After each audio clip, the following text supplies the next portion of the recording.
हाय मु लूसी आजिकल जमी आप सब जानते कि हेल्दी खाଇବା समस्ते प्रिफर कर किनोवा गोटे हेल्दी खाइबार बहुत बढ़िया एग्जांपल।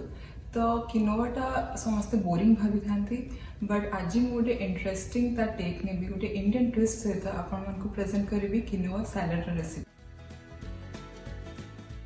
तो चलते ये रेसिपीटी को देखिए।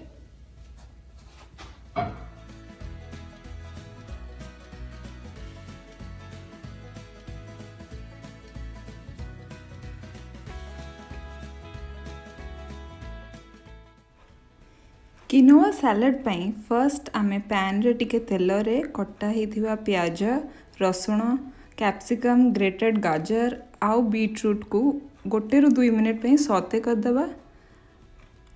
या परे सीजनिंग रे आमे लूण आउ टिके जीरा गुंड दे दबा।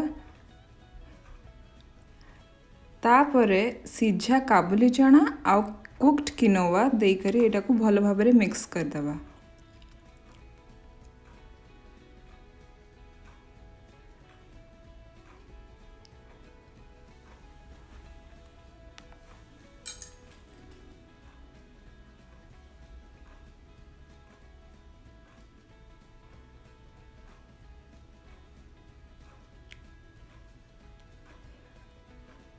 किनोवा आउ चना देला परे बेसी समय ताको कुक करियानी टिके क्रंच थिले सैलडटा बेसी भल लगे।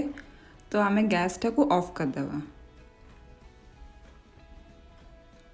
एबे आमे से मिक्सचरटा को गोटे जगार काढ़ी करी सेथरे एबे काकुड़ी टमाटर धनिया पत्र देकी मिक्स कर दबा। सेथरे आमे लेंबू रस भी पके दबा। आउ एथरे आपण लेट्यूस की कंचा आंब कि अलगा वेरिएशंस भी दे पारंती आपण को चॉइस अनुसार।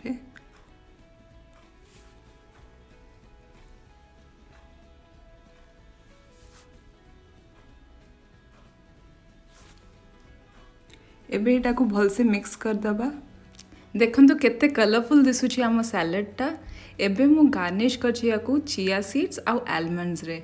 आम सैलडटा एबे पूरा रेडी हो जाइछि। तो एबे ये रेसिपीटा को आपण माने भी ट्राई करिवे आ मते कमेंट सेक्शन रे जणेबे कि आपनको केमती लागले रेसिपीटा।